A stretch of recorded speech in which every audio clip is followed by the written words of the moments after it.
So this is the proposed subdivision, 92 lots on 99 acres. Where the hell's the map to this? Let's see. There it is. Yeah, this is where he hooks into the Boca, yeah.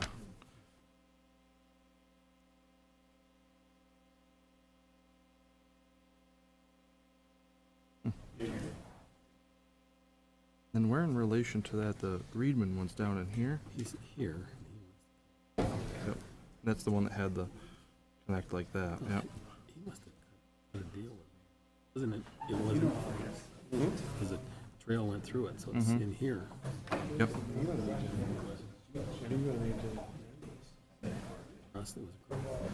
Yep. His entrance And then was down here. I think the way he proposed it, there was like it was like it comes in here and comes out there. There was two on like an arch. I'd like to call to order the regular meeting of July 26, 2021, and ask that you please rise and join us in a salute to the flag. I pledge allegiance to the flag of the United States of America and to the republic for which it stands, one nation, under God, indivisible, with liberty and justice for all.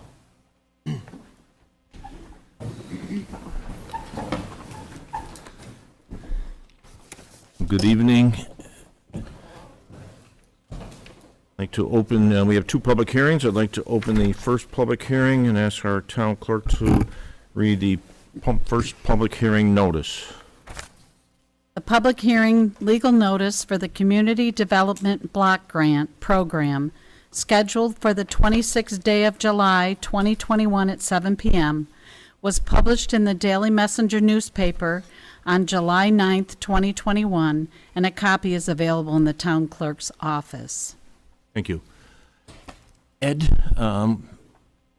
you want to give us a snapshot level of what we're looking at here?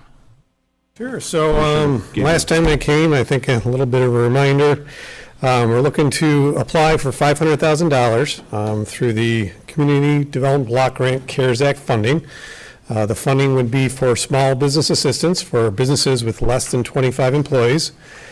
We think we can help between 10 and 15 businesses with the funding, and eligible uses of the funding would be for equipment, inventory, and working capital. It can't be used for construction. We did a survey before we considered applying. We had 44 responses, so there's lots of demand in the community. And we're doing this public hearing tonight because that's part of the requirements for the Community Development Block Grant Program. And once this is complete, we have started on the application. But if there's any comments tonight where people want something different with the application, we can definitely change the application if needed. So that's the purpose for tonight. And once we're done with that, then we're going to submit the application and hopefully start the program. And they want to get the money out fast, so probably finish the program within an 18-month period. Okay. Thank you, Ed. So at this time, I ask the members of the public, if there's anyone here to speak this evening for or against this grant application. Again, I ask if there's any members of the public care to speak for or against this grant application. Okay. Public hearing number 1 is hereby closed. Ask the clerk to please read the notice for public hearing number 2. Public hearing legal notice for the acceptance of a petition by Reedman Acquisitions LLC to reclassify the northwest corner of East Victor Road and Boughton Hill Road, commonly known as Southgate Hills Phase 2, from a residential overlay District A to a residential overlay District B, scheduled for the 26th day of July 2021 at 7 p.m., was published in the Daily Messenger newspaper on July 9th, 2021, and a copy is available in the town clerk's office. Thank you, Karen. And at this time, Mr. Jerry Goldman, representing Reedman Associates, you would, sir.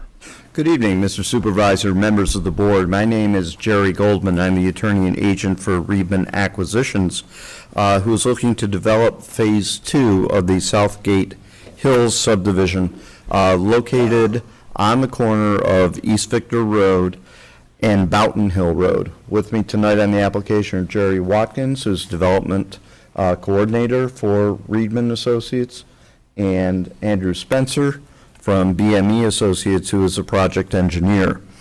As the board is aware, at your meeting at the end of June, I believe it was June 28th meeting, you at that point did accept the petition for reclassification of the subject property from residential overlay A to residential overlay district B, which basically allows for a change in the density of development allowed from 1 unit for every 3 acres to 1 unit for every 2 acres. This request is in accordance with the 2015 comprehensive plan, which was adopted by the town board, and we are asking for exactly what the comprehensive plan provides. I was not part of the discussions, but I understand that this matter had been discussed with the town board previously. But the actions which the town board did take at the June 28th meeting was to refer this matter to Ontario County Planning and to the town's planning board for comment. And those meetings occurred earlier this month. Ontario County Planning Board recommended approval as consistent with the comprehensive plan. The minutes of the planning board meeting, where a majority of the planning board was in favor of the matter. Also, those minutes, I believe, have been made available to the town board.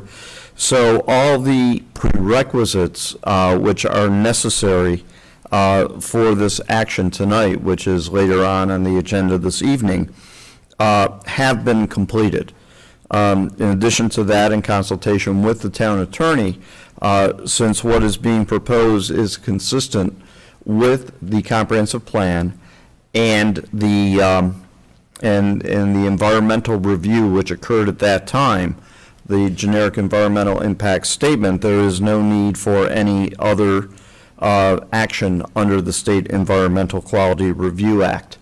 Again, just plain and simple, what this is to allow for the residential overlay district designation to be consistent with that which is in the comprehensive plan. With that, that's essentially our presentation. I don't know if anyone else in our group has anything to add. We don't, and we'd be glad to answer any questions that the board may have, and also listen to the public if there is any public comment on this application. Thank you, and I know, to your point, the meeting minutes from the town planning board and the county planning board were in the packet of the town board members. Thank you. At this time, I'll entertain public comments there.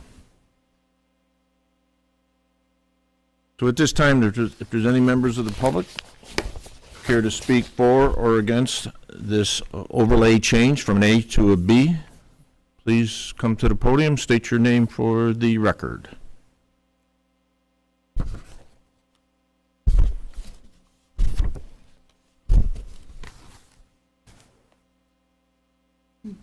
My name is Janet Wilbur, 6389 Boughton Hill Road. I have just 2 questions more than objections. Along the side of our property is a stormwater that goes under the road in a culvert and then crosses Stephen Potter's land and then would go on to the proposed part of the project that is behind Kirk's house, I think. My concern was that this water during the storms, according like last Saturday, is going to back up onto our property if it gets blocked as it hits this development. And I don't know if the developers are aware of the culvert because it's not visible unless there's a storm. So I guess my question was, is there something that's going to continue to take this onto Fish Creek, which is how it currently flows. And my other question was, some of the development is going to be along Boughton Hill Road, and I was just curious as to whether there are sewers planned for this area or whether the single-family homes would be on septic. Those are my only two questions. Thank you. And I'm not that familiar with that parcel, but I can tell you, our town engineer would certainly be reviewing anything and our stormwater management officer would also be reviewing anything that would have any type of water flow that would impact your property or others' properties as well. Okay. And certainly the culvert would be, and anything that's going to go under a road and potentially impact that. Well, as the actual corner, it's not included in this, so it's going to cross over under the road onto Stephen, previously the Wiegert property. We have two members of our town engineering firm that is sitting here in the audience today, and I know one of them is taking notes as we speak. Okay, thank you. As far as the parcels, my understanding on County Road 41, those are single-family homes. Okay, thank you. Thank you. Are there other members of the public care to speak for or against?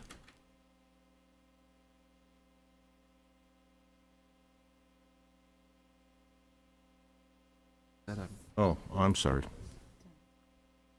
Hi, Jerry Watkins from Reedman. The sewer ends right now at our Southgate project, so we're going to extend it a couple hundred feet down, so it's already in play to have sewer to it. It would be extending probably.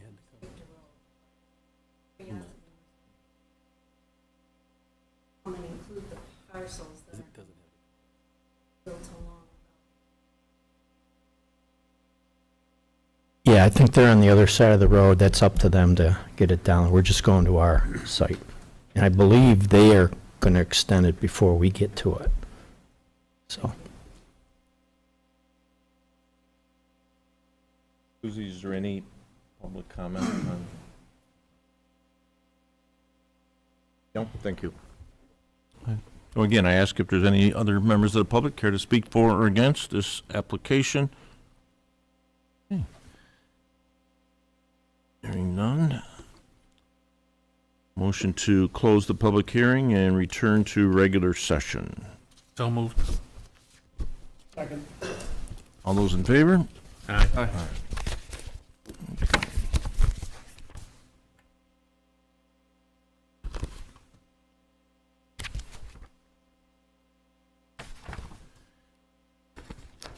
Couple quick announcements. Summertown board meeting schedule. Again, one in-person meeting. This is so it's the final meeting of the month. First meeting of every month is for paying bills only. The board does meet for that. Next meeting in August will be the 9th of August to pay bills only in person. 8 a.m. is usually the time. And then our second meeting of the month will be a full in-person meeting, just like this evening, on August the 23rd. The month of August, we have 2 town employees to recognize and congratulate them for their birthdays. On the 25th, happy birthdays to Chad Brown, and on the 31st to Gina Coe. So that's all I have for announcements. Moving to approval of meeting minutes. There's 2 town board meetings for your consideration, board members, June the 28th, and then the town board meeting on July the 12th. Nice. Okay. Wait, man, Split them, Jack, because we can certainly split them. Why don't we take June 28th? We have offered by Councilman Condon. Do we have a second? Second. Okay, all those in favor? Aye. And July 12th. Motion. Okay, we have a second. and I will abstain. And I will abstain as well. Neither of us were in attendance. All those in favor? Aye. So we have 5-0 on approval of the June 28th meeting and 3-0 on the 12th with 2 abstaining.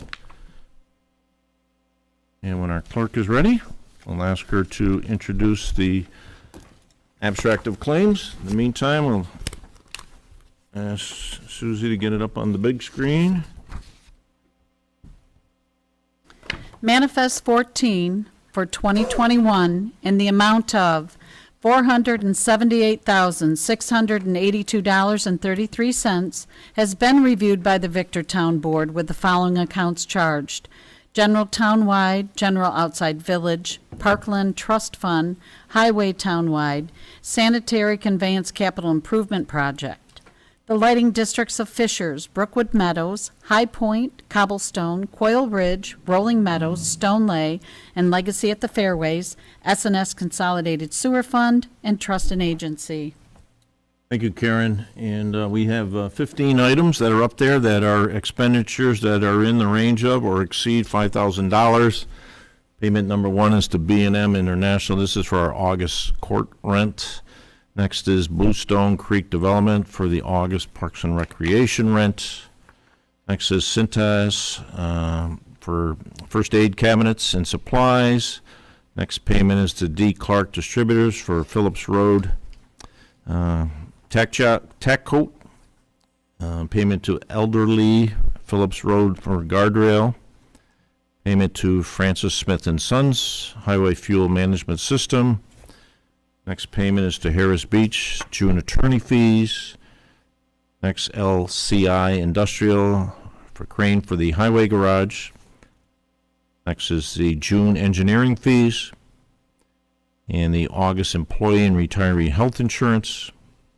Payment to Midland Asphalt for chip sealing for several roads. Payment to New York State Comptroller for the court fees that are collected for April, May, and June. Payment to RG&E for July utility charges.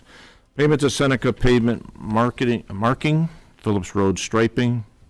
And last, payment to Sunoco LLC for unleaded fuel. Total of the above-mentioned expenditures is $428,380.88.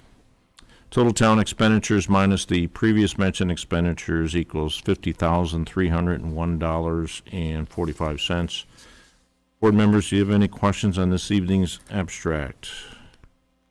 Hearing none, entertain a motion to approve the payments thereof. So moved. Second.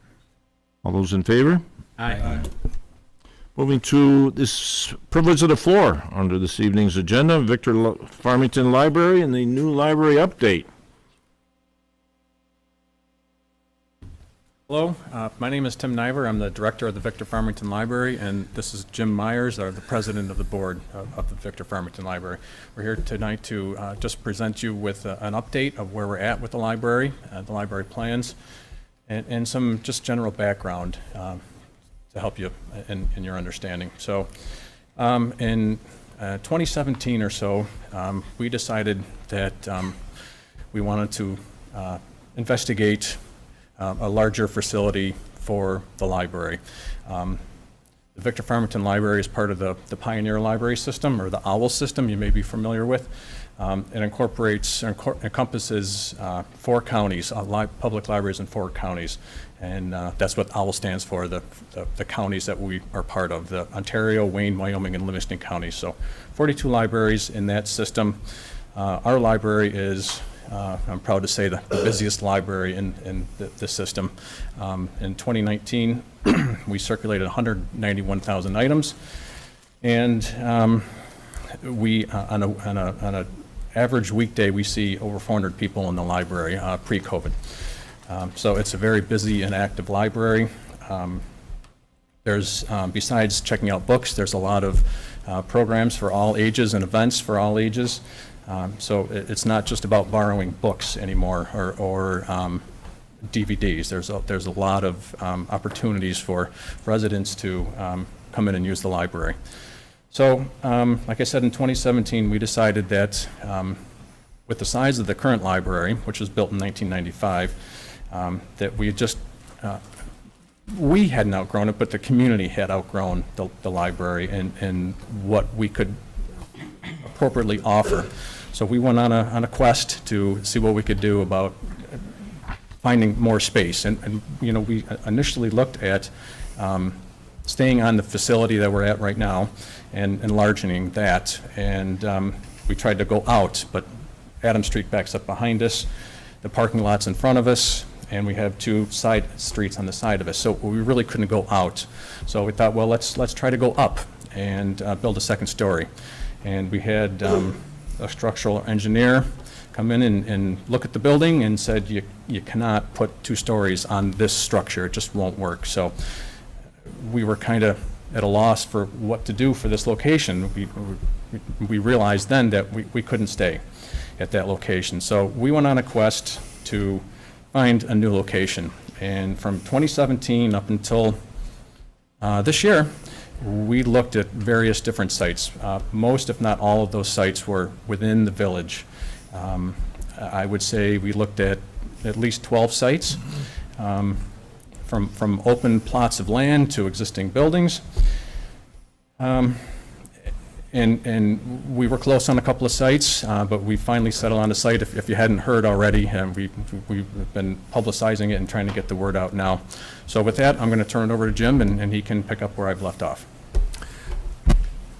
Supervisor, town board members, this is the good news. We have a purchase and sale agreement with 160, with the owner of 160 School Street, which is where they have the pizza and the other assorted VB breweries and that. We have that in stock.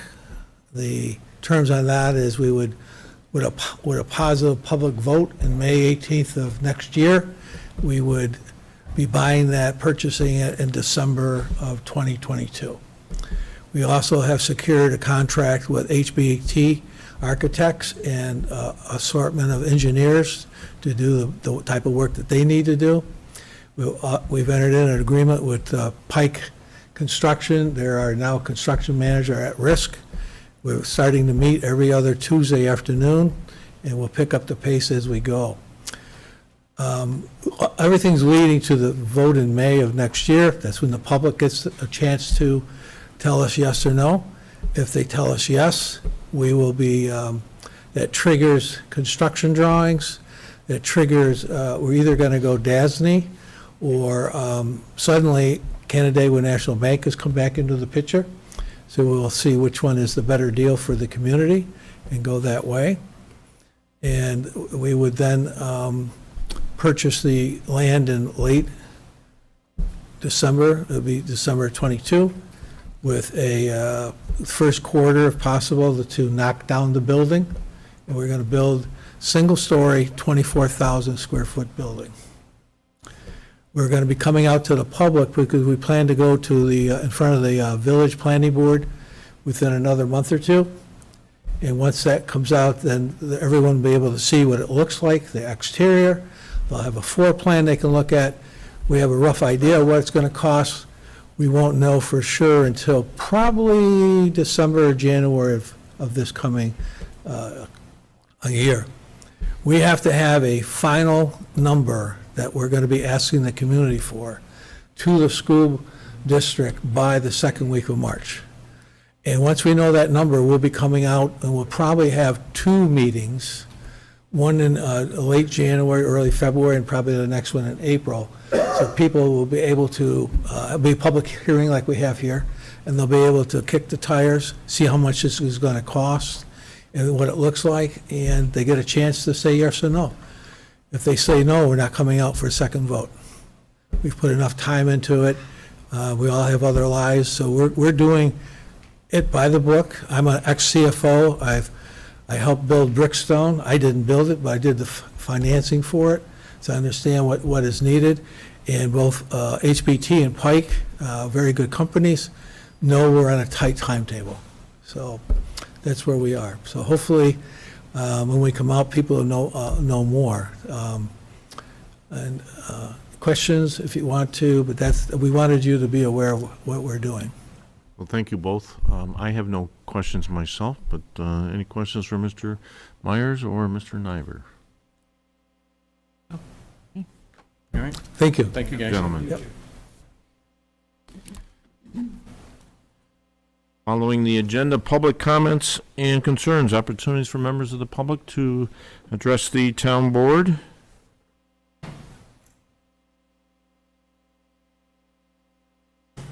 Okay. Good evening. Stacy? I'm Lisa Roberts, 1256 Wellington Drive in the Village of Victor. I wanted to come before you to talk about a few things related to the Parks and Rec Citizens Advisory Committee, what I'll call the CAC.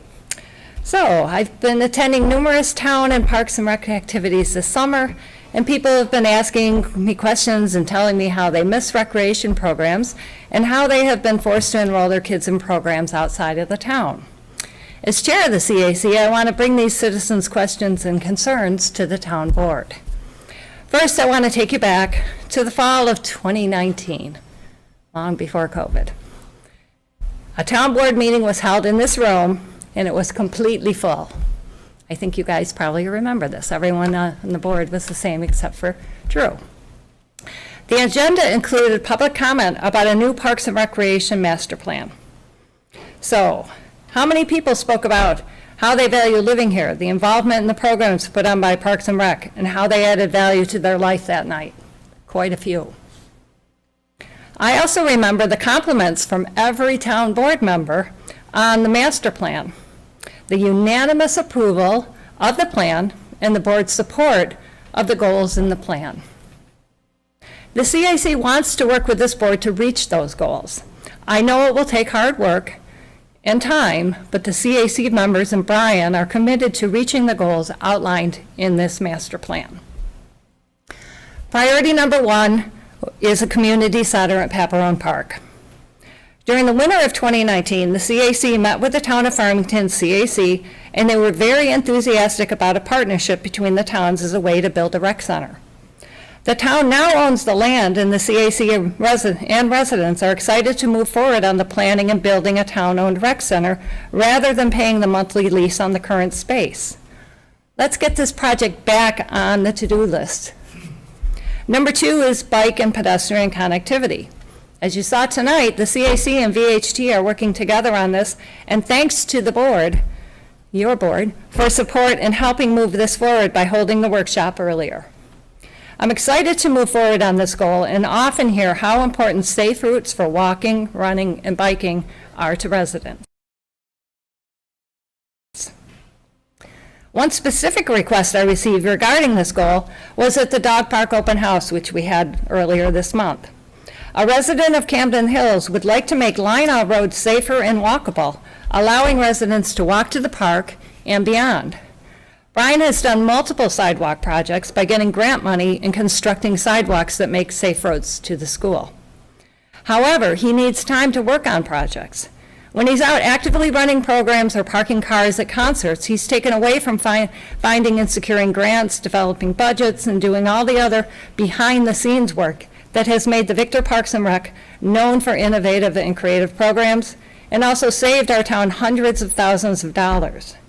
Thank you for bringing back some of the staff for Parks and Rec, but please reinstate the staff to 2019 levels. Priority goal number 3 is improving Harlan Fisher Park, starting with adding the dog park. I'm happy to tell you that the public response to this proposal has been enthusiastically positive. CAC staff held an open house at the park and did public outreach at 2 concerts in the park. The most frequent question I received when discussing the dog park is, where is the funding going to come from? Are taxes going to go up? I can't answer these questions, but I believe funding can come from the $500,000 this department used to take in prior to the entire department being cut. The town board talks about being fiscally responsible and not wanting to raise taxes.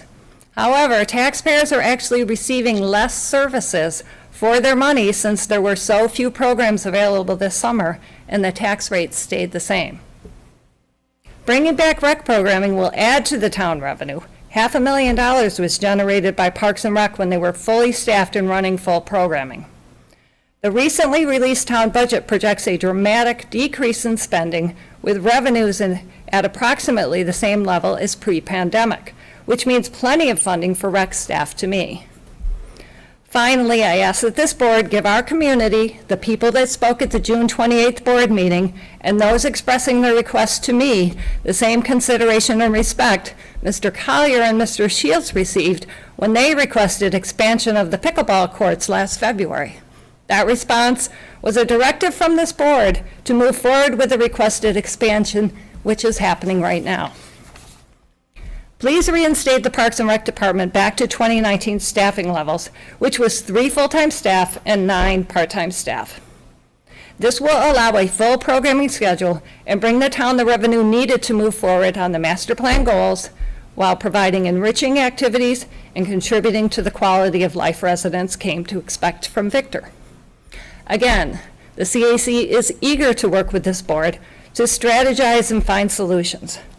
I think we're partners working toward the same goals of making Victor a great place to live, work, raise a family, and enjoy. Thank you. Thank you. Are there any other members of the public here to address the town board? Okay, moving to reports of town officials. You have within your packet a report from the Director of Finance, Highway Superintendent, and there's a within the report from the Highway Superintendent is also from the recycling. It has a 5-year look back. I think it's 4 or 5 years on the cost recovery picture as well. Hopefully you had a chance to look at that. Report from our Parks and Rec Director, IT. There's a sheet in there from the Victor Fire Department and the latest June report for enhanced traffic enforcement, law enforcement in the here in the town. I do have a fairly lengthy report that I want to share with you. I mentioned Victor Fire Department. They recently voted to hire 2 career firemen. Tomorrow evening, the town of Farmington and Victor will convene at Farmington Town Hall to have a meeting, a presentation from the Victor Volunteer Ambulance. Their president and their board will be there. This is at 6 o'clock at Farmington Town Hall. Supervisor Englesby and I did meet last week with the ambulance Corps Chief of Operations. We were looking for an advanced look at the areas that their budget has shortcomings and where the focus of the presentation should be on. We have reviewed past audits. There's no financial concerns identified.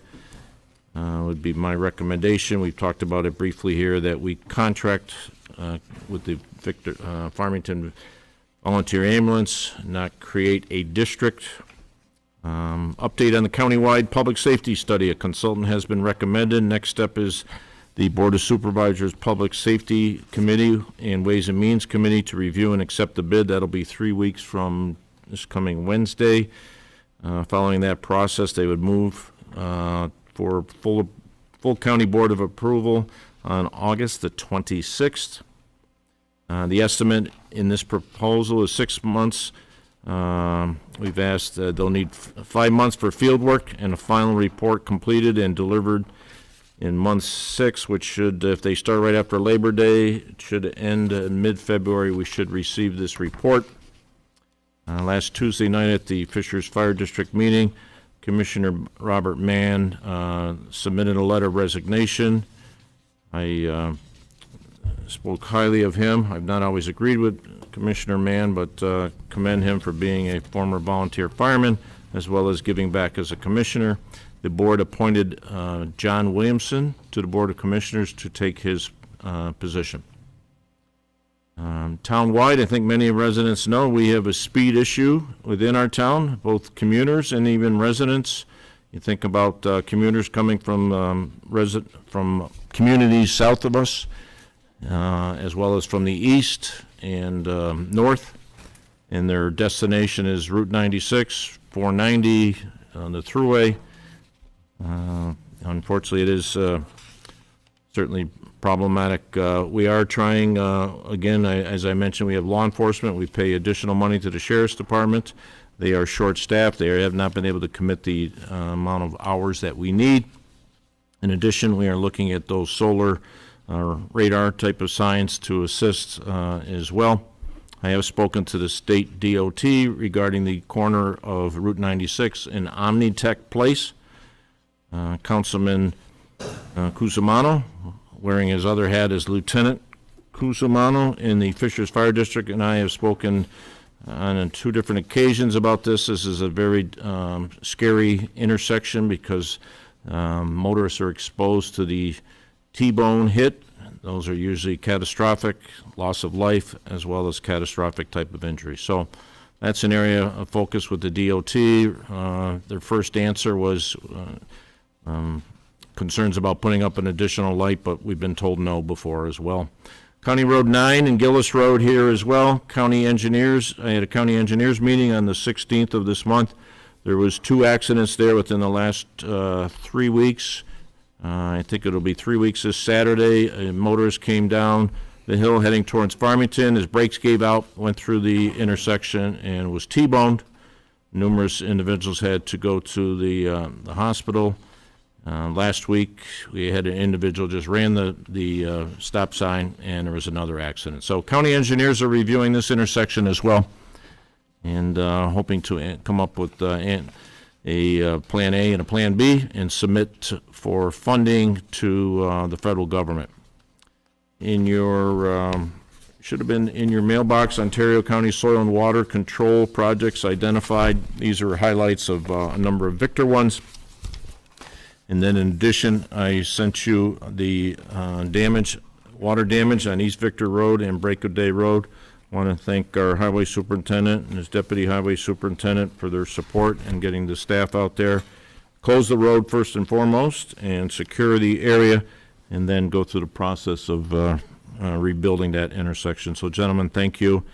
In addition, for the public's interest as well, and actually he happens to be with us in attendance this evening, doing our virtual meeting, is a town employee, but our Ontario County Planning Board representative, and we received a letter of resignation from Marty Vila.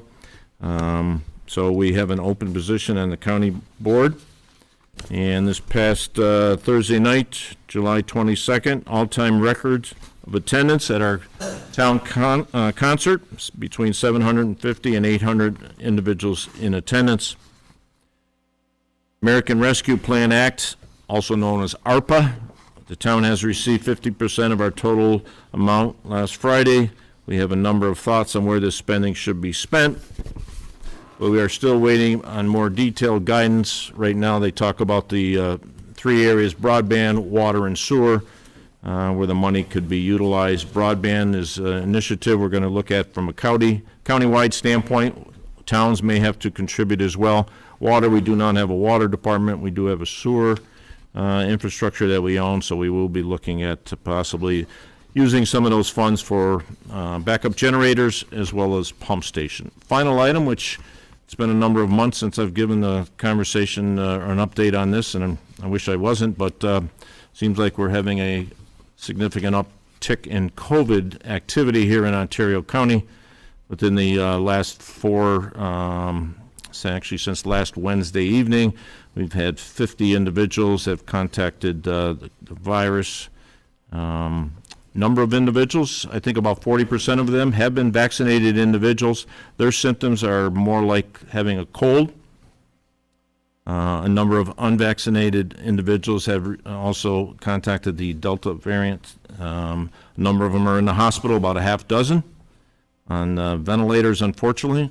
There is an alarming number of young folks under age 18. So, just again, I know myself.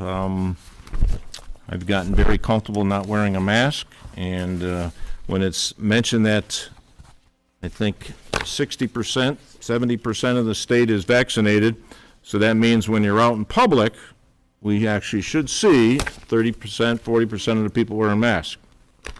Well, I can tell you the places I go, I don't see that type of activity going on. So be safe yourself, take precautions, and I don't think by any means we're out of the woods yet.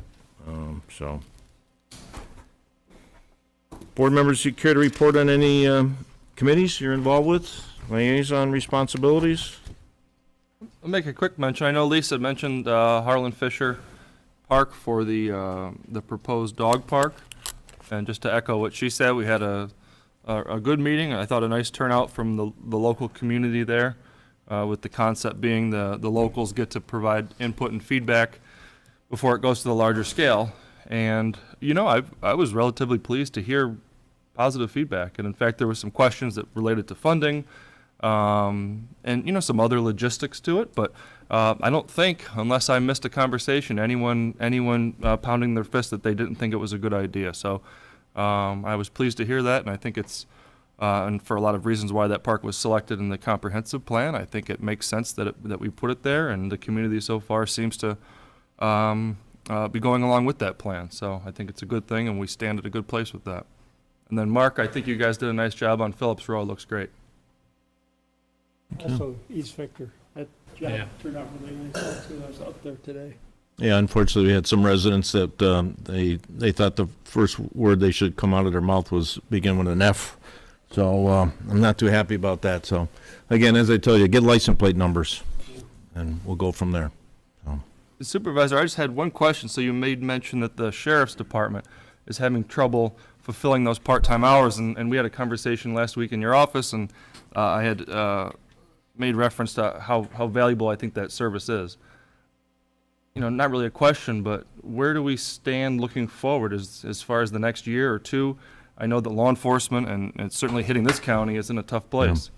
Yeah. And I guess, do you have insight as far as what their plan of action is? Because as far as I understand it, a lot of these officers from the county sheriff's department are being mandated to work several days a week, and I think that they're at a really tough place, obviously countrywide, but certainly in this county right now.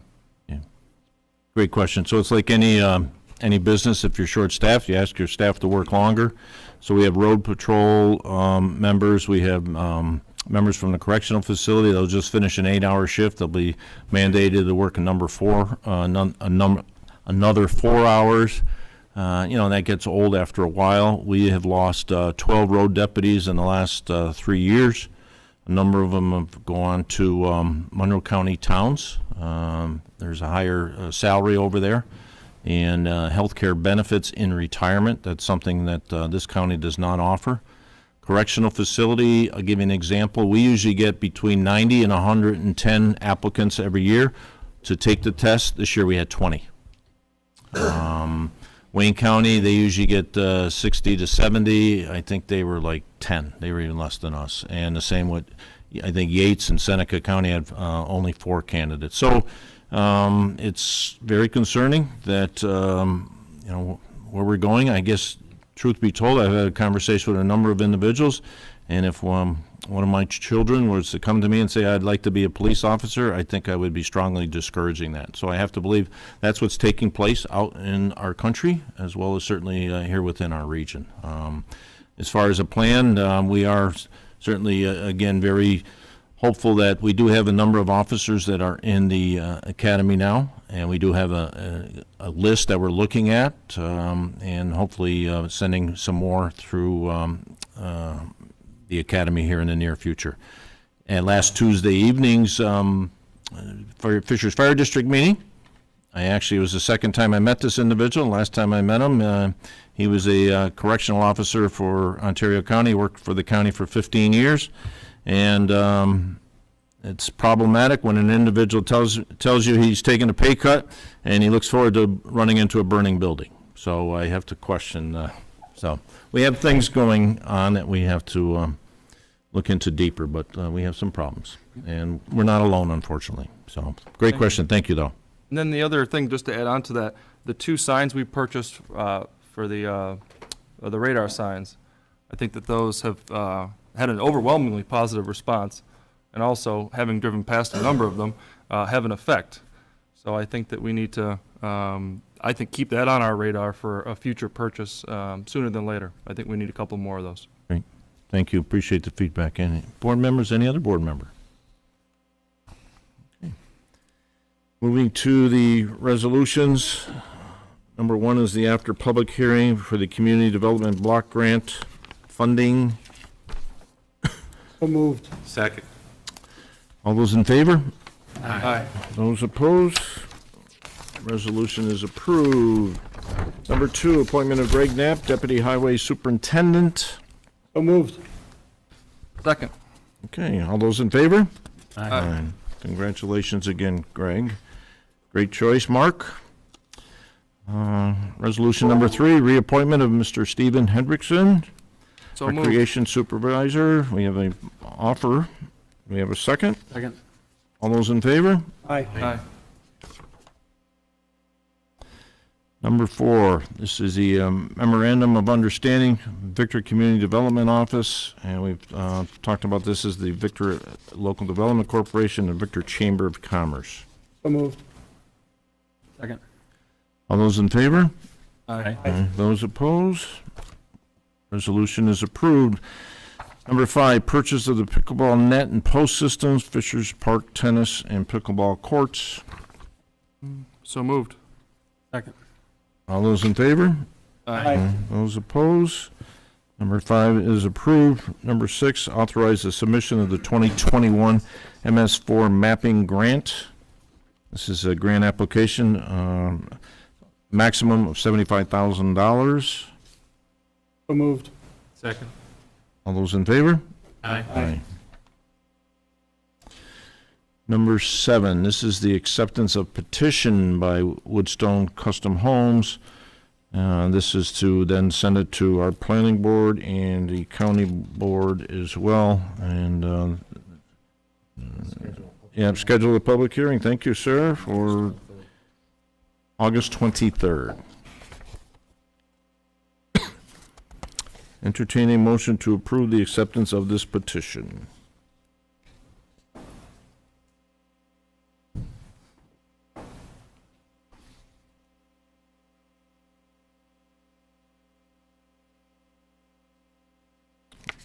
Well, I wouldn't mind seeing it on the floor, so I'll offer a first then.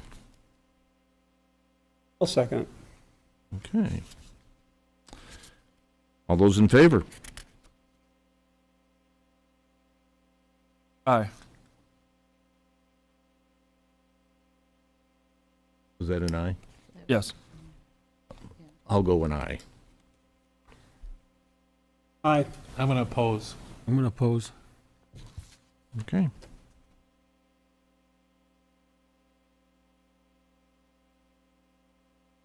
Item 8, and it's been a while. I know Brian's been involved with other things, but public hearing, setting a public hearing for August the 23rd. This is to the proposed local law to amend Chapter 149, snowmobiles in off-road vehicles. This has to do with e-bikes. We spoke about it a number of months ago, and so it's here, and public hearing as mentioned.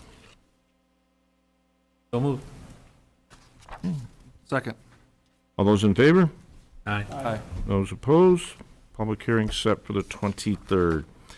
Number 9, after public hearing, reclassification of the northwest corner of East Victor Road. Again,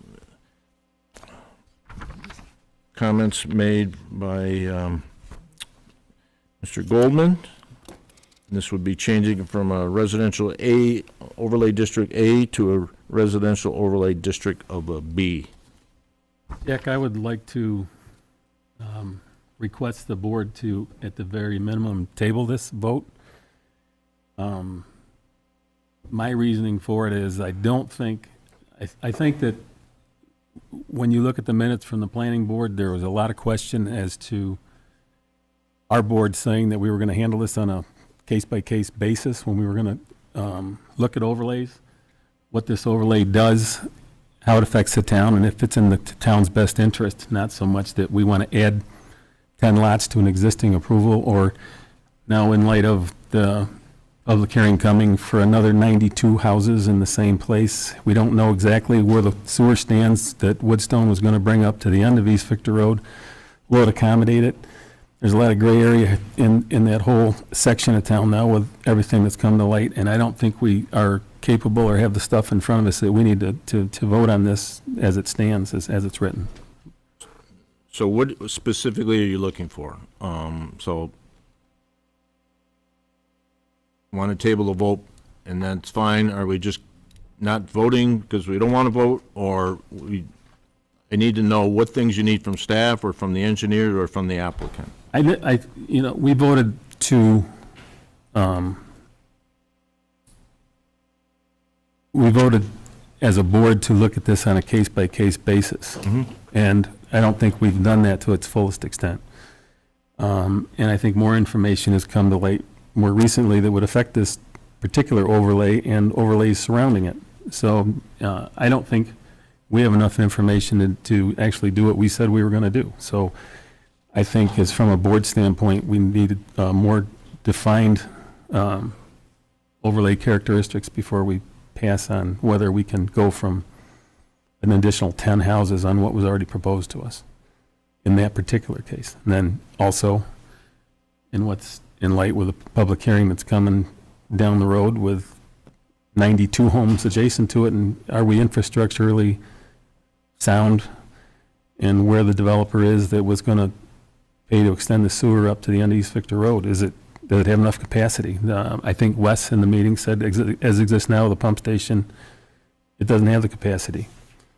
We don't have that information in front of us, what we can and can't do with that, and how it's going to affect both of those, and who's going to participate or any of that, so.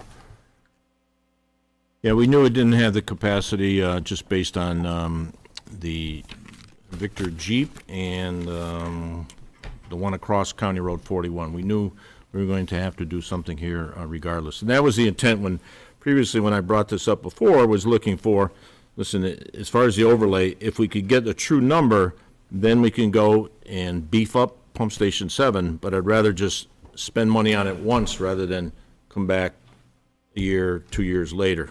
That was the intent of trying to get an idea of the overlays for all those different parcels along there. And that was when we came forward, and to your point, in agreement, all of us, that let's look at it at a case-by-case basis. So I get a sense where you're coming from. I still don't think I'm getting a true what you want, more information. So maybe I'm the one that's wrong. I'd love to hear from others. Sir, you want to talk about sewer. I think I'd just like to reiterate or reemphasize what you have said and just clarify for the board again.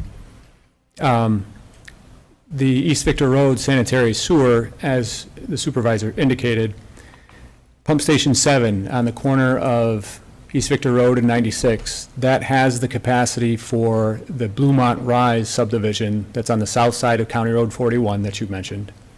And it has the capacity for the That's the Victor. 35 units, right? 33 Yes. units. Yeah. Yes, which has been approved by the planning board and is actually, appears to be going to construction. There's construction vehicles out there now. And also has the capacity for the Victor Chrysler Dodge Jeep dealership. Beyond that, my understanding is beyond that, there is no capacity. Your PS7 is at its limit with those So developments. for the 130 homes that would come in between it doesn't exist, it doesn't have the capacity right now, correct? Correct.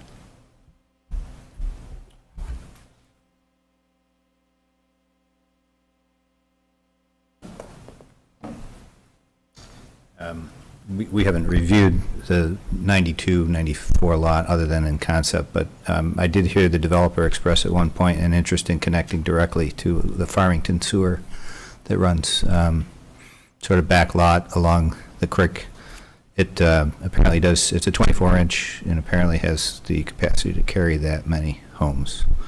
Again, we haven't reviewed it, but I just wanted to bring that to So light. Steve, that then, if the developer were to agree to make the extension, would create the capacity for this particular overlay district?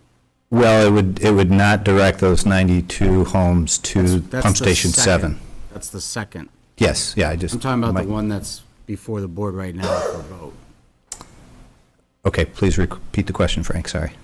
So the one that Reedman has before the board right now, Yes. how many units would that be added to the system? 29 if it was approved. And so do I understand you're saying that if the developer makes that extension, then there is capacity for the 29? But for the 99 beyond that, there's a major question mark. Have we looked at, There is no capacity for the 29. right? There's no capacity for the 29, and the 92 are going through that 24-inch pipe directly to the sewer. Yeah, exactly. I It's believe, not going through the south gate, is what you're saying. yeah, what I heard Wes say, which is my understanding as well, is Pump Station 7 does have the capacity for Bluemont Rise, and does have the capacity for the Jeep dealership, but that's it. That's it. So further improvements to Pump Station 7 would be necessary to accommodate the 29 homes. Sorry, Jerry? Or 19. Or, yeah, anything in addition to Bluemont or Victor Jeep.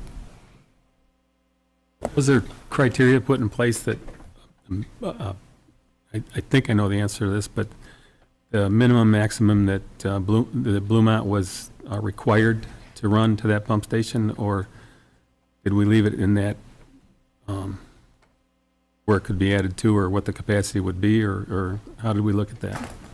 Or did we just tell them they had to bring it up there for what they needed and what the Jeep dealer needed? Yeah, well, I believe that Pump Station 7 doesn't need additional rework to accommodate that, so they would simply need to carry the gravity sewer southward to pick up Bluemont Rise and connect to what's there currently.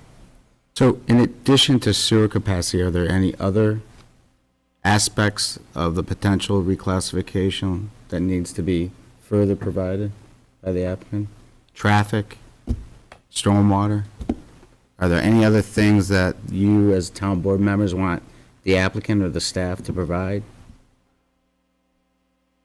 In general, just that if, having been on the comp plan, and is that what we want, is to go from, now I'm looking at both, obviously, to go from the least density to maximum density in one step. They talked about in the planning board about baby steps or smaller steps, or we're going to put something forward that may carry on. I think it was brought up in the planning board that if we approve it here, will it be a stepping stone and have to mandate it every place else, or will the step-by-step hold, or do we need to look at it before we do this? That was my big thing, is do we need to take a look at it before we just blanket approve it, because it will come up again. So I was being cautious. I said table it because I thought we needed to take those considerations in, and that's what was brought up at the planning board, I think, the way I read it. Yeah, I think the planning board, they did have that concern about doing kind of that larger step for the application, for the petition that might be submitted to you tonight, not this particular one, but going from the least dense to the most dense. I think there maybe were some reservations in that regard. And that might follow and be concurrent with what this board has expressed as well. The other thing I could offer is, one of the things that the town board did a few months back was to adopt a sanitary sewer charge, connection charge for projects that are new to the system, and maybe they're in the district already, or maybe they're not. But that capital recovery charge, I'm not sure if that's the actual term, so forgive me if it's not the capital recovery charge, but it's intended to pay for capital improvements in the district that need to be made as a result of, future growth. And that would maybe offset the need for a developer to pay, be that last person in to the district that has to, completely rebuild the station by themselves. So oftentimes, or I can say there have been times in the past where the planning board has found a significant impact with regard to seeker and the sanitary sewer capacity, the conveyance capacity. And so they've required the developer to pay for the improvements of the sanitary conveyance system all on their own. Let's just make sure the record is clear. Okay. 'Cause I'm not suggesting you don't table or not table, but I just want to make sure the record's clear. The comp plan does suggest a change, a reclassification of the overlay district. Yes. The planning board, I read the minutes, there was one individual that did vote against it, but the rest of the members of the planning board did vote for it. Is that correct? Yes. It wasn't an actual GIS vote, that was but- prepared for the 2015 comp plan included an assessment of the reclassification of this property from A to B. Yes. I just want to make sure the record's clear. Yep. Okay. Thanks, Wes. Sure. Mr. Goldman? If I may, for a moment, I'd like to address the issue. We were in front of the planning board, and in fact, the minutes do reflect what happened there. As council pointed out, and Mr. Kohovic was at the meeting, there was one board member that didn't agree with the case-by-case evaluation of going into changes in the residential overlay. The remainder of the planning board was comfortable with that concept. There was one board member who was missing. So there's a philosophical question to be dealt with relative to that. Our understanding is that the town board has to make a consideration as to whether they're going to link a lot of these together. And Mr. Guinan, you have pointed out that you're talking about the other project as well as this one, which is proposed to go from residential A to residential C. Frankly, we are prepared to go along with the capital improvement that Wes has pointed out to pay our costs or our participation in the improvement of the pump station and the improvement of sanitary sewer. We're prepared to go ahead and do that. As you know, we will be going through a full site plan evaluation process with the planning board as far as all of this is concerned. And that site plan process also entails us reviewing under the State Environmental Quality Review Act all of the factors that deal with environmental type issues such as sewer. So it's not that there's going to be a gap in there. But in terms of the reclassification itself, as I pointed out, and I think council pointed out, there was a threshold environmental review which was completed, and that threshold environmental review supported this reclassification for this location. All we're looking to do is to be able to get back to the planning board on this and go through a fuller evaluation of all engineering and other issues, environmental issues, as it relates to the development as will be proposed. So to that extent, we are looking to lay waste to anything which has been done. As a matter of fact, we're supporting what has been done already in saying that this project does stand alone on its own merits, and to that extent, if you're prepared to go forward with it, you evaluate the next project as it comes in. Again, our engineering and development people will be glad to answer any questions you may have as well.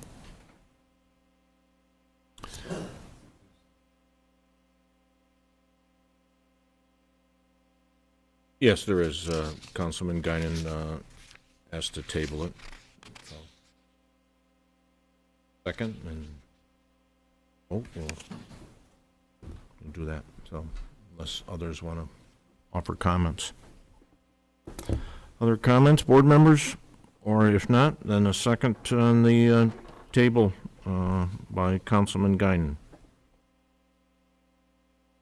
No, I still think that we need to do them case by case, each one as it comes up, because again, not knowing what the future holds or who goes where, you know, to broad brush it, I think we have to just handle them one at a time. And you're right, there's the potential that we could tell somebody no in the future, and that's why Frank's here.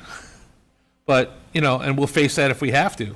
I definitely think that in all our discussions that we had, we talked about the worst case being the big jumps, the A to C or C to A, vice versa. And that we really didn't have a big taste for that. Even though that's what the guidelines in the comp plan laid out. Again, the comp plan's a guideline. It's not like the law of the land, so to speak. We have the option to discuss it, to debate it, and then eventually vote on it. And if we vote no, we vote no.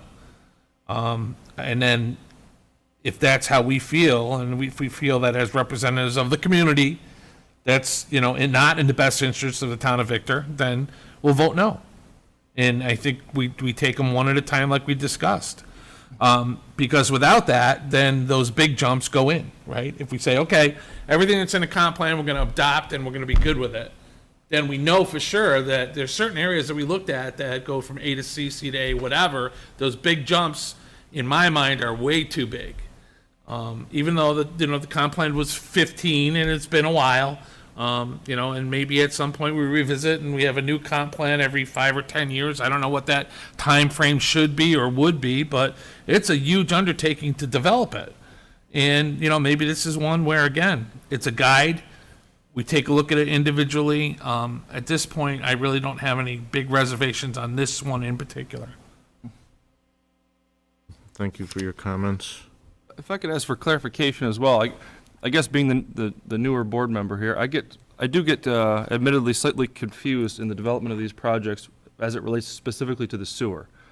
And, we have other projects currently where, we talk about at what point does the sewer conversation come into it, and it confuses me slightly. So with this project specifically, there would need to be upgrades to pump station 7. Correct. At what point in the evolution of this do we know the numbers? Do we know what those specific upgrades are? And I guess I ask that just kind of open-endedly, just because that's the one thing that causes me the most confusion in understanding, we're approving the reclassification of this, but do we know the final costs, what the upgrades are, who's sharing those costs, or what of that falls on the town? And I guess I'm seeking just some clarification on that. Yeah, because you're sitting there thinking, okay, so we've got a recovery program now, the connection fee, so to speak. Maybe that generates $100,000, and then Lobella comes back and says, oh, it's going to be $200,000 for the upgrades. And that's where I sit here as apprehensive to it, because the project itself I'm not opposed to. It's the unknown, and admittedly I'm new to this, and I'm trying to understand it, and that's where, Dave, you're exactly right, I just get confused on that. So one thing to keep in note is, this is just the reclassification. These folks still have to go to the planning board and get site plan approval. And Wes, is it fair to say, as part of that process, those questions, or at least answers, will be formulated to, answer the questions that Drew is posing?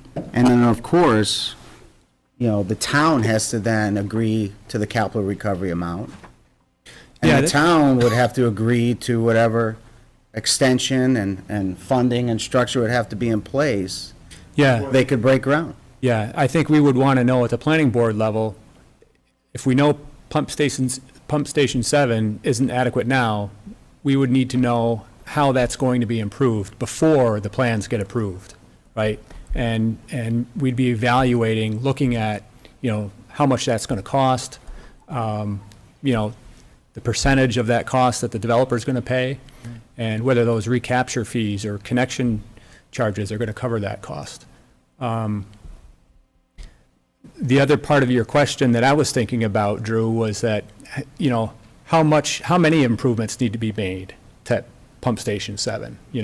What's the actual cost going to be? I think part of the answer to that is, well, how many new units are you going to connect, right? How much new flow is going to be going through that pump station? If you have, maybe it's only going to be 29 units, as these folks are presenting, but if you put 29 units and then on top of that, another 92 or 50, that there might be a difference in what type of improvements are going to be Not to get into the weeds, but the planning board may very well decide, no.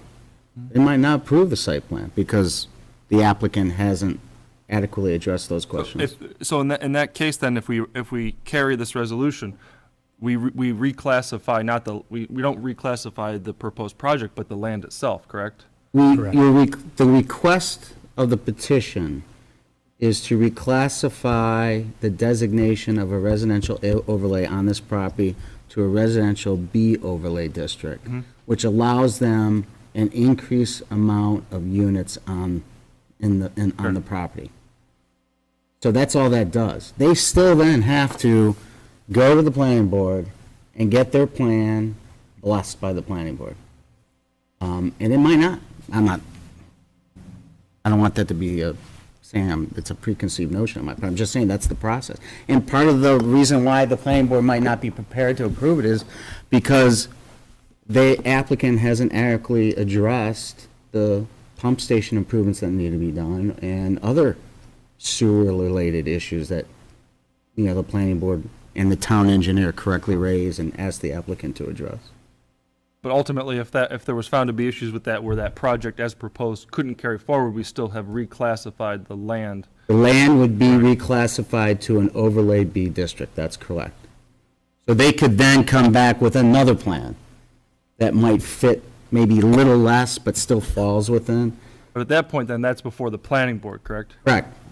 Correct. So and I'm not proposing that this is in any way a realistic thing, but conceivably, this could be turned down by the planning board because there's an issue with it.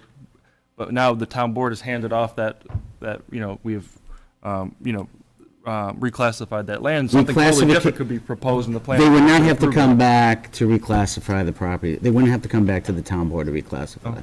That's correct. So, and I guess, as a new town board member, as I've said, that there's points of confusion there. At what point, we kind of hand over, for lack of a better term, we're handing over control of this. We've reclassified it, and then a totally different project, ultimately years from now, if this land sat vacant, could be proposed that maybe is less desirable or no longer fits into the landscape because of other developments. So I guess I'm looking at that part of it. But I think, as you said, Ed, the project as it's proposed, I don't necessarily have a problem with. It's the unknowns of the sewers and those types of things. And let me be clear, because I have utmost respect for David and what he puts out and all that stuff. I'm not opposed to what he puts forth as a product or a project. And the numbers that he puts in there is really beyond me. It's not I realize it has to go back to planning and they have to determine the number. I was confused, and I still don't know the answer as to when we told Woodstone that if they built 33 houses, they would incur the cost of extending the sewer to the end of the road, which that development is now in that sewer district. Mm-hmm. And it's inadequate already, so I needed a clarification. I mean, I realize that if we vote and we choose to vote on this tonight, that's the way it is. But going forward, are we setting a precedent? So I have gray areas. I have concerns, but I don't want it to sound like I've got concerns with what David puts on the table or what you put on the table like that. It's not that type of thing, but we are. But you always, as a town board, have the discretionary authority to say no. You always have that. They have the right to petition. They have the right to place their case as best as they see it before you. And I was looking for clarification as much. But you always have the legislative discretion to say no. Okay. That's not taken away, and that could be this one, the next one, or the next 10 that come before you. That's always within your right. And just to provide some comfort on the question that Councilman Kuzmano has raised, Reedman is prepared, and the reason why we are moving forward right now is that there's a great demand for the lot. So it is our intention to move forward immediately in front of the planning board to address this issue, to address whatever the engineers come up with, the town engineers come up with, to address the sewer, and to address that issue with regard to this particular project, and to resolve that issue, and to pay our share relative to that. But in the absence of action by this board, we can't even have that discussion with the planning board.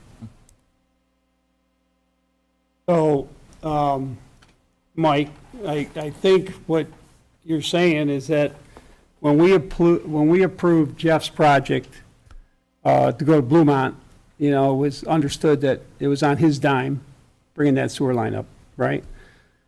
Still on his dime, and it's going to be David and Jeff to figure out what's going to be required if this thing goes forward. Well, we had and the his goes conversation, and maybe we're getting off track. We had the conversation that it was on his dime, but that the town got to set the specifications. Right. That he didn't, that we did, and as long as that took place, then we're good. Then when I read through the minutes and it wasn't there, that's where my question came up. Right. And if there is a pump station required, the charge that we put on it will not cover the pump station. So that was my concern. We're clearly prepared to pay the cost as it relates to sewer related to our project. I can't state that any clearer. And so Wes, I don't have it in front of me. Obviously, when they get to the point where they've crunched the numbers and we determine the charge, they gotta come back to this board and get it blessed. I mean, it's an extension, isn't it? These properties. They will tap into an extension which you already approved to go up to Boughton Hill. These properties are already in the sewer district. They're in the new sewer district. Okay, so they don't need an extension, and then we didn't set it up that the town board has to bless the connection fee amount, the calculation? Or is the planning board blessing that? No, I think that's the town board, That's what I mean. yes. So they've got to come back here and say, here's our proposal, here's the dollar amount, here's what we're gonna do, please bless this town board. Well, the issue is, there's not a foot of pipe in the ground right now. From Southgate, from Stryker, before Stryker's property, there's Yeah. not a foot of pipe in the ground to get up to their project and to get up to Bluemont. And I guess I didn't understand that, but I'm really trying to help Mike understand the process and the procedure going forward if the town board were to vote to reclassify. Because, Even if the property isn't reclassified as the zoning is today, they'd have, with a 19, they would be allowed 19 units. Right. Pump Station 7 still can't handle those Correct. 19 units. so they would still calculate, if they wanted to pay to do we would calculate a recovery charge or fee for them to cover the cost of all those improvements, and they'd have to come back to the town board and get that blessed, approved. And then, for all practical purposes, if you were to vote that down, the project doesn't go forward. I mean, they could do septics, I guess. But I'm just, Mike, I'm not trying to Oh, I know. sway one way or another, I'm just trying to give you an idea of the Yeah, I understand. future process and I procedure. know the process. So Councilman Guyton is asked to table this, and if there's support to table, I need a second, and then we'll vote. If not, we're going to... Can I go so far as to say that I'm not, I'm okay with voting. I don't need to table this particular one now that I have a better understanding of that portion of it. Okay. I'm prepared to vote on this project. Yep. Thank you. I'll make a motion on 7. 7 or 9? 9. 9. Sorry, I'm behind. So moved. You're a second. All right. I think Drew did, Oh, but I got a second. Okay. All those in favor signify by saying aye. aye. Those opposed? Okay. Thank you very much. Good evening, everybody. Moving to public comments or unfinished business. Any public comments at this time?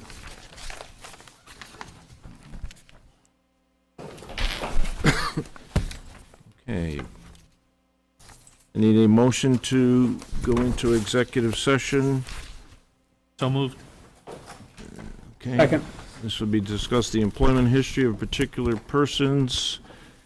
And that's rule number 2. Rule number 3, we will have a proposed acquisition, lease of real property when publicity might affect the value. So the attendees for the first one will be the town board members, Attorney Frank Pavia, and our Highway Superintendent, Mark Years. And then when Mark departs, it'll be just the 6 of us.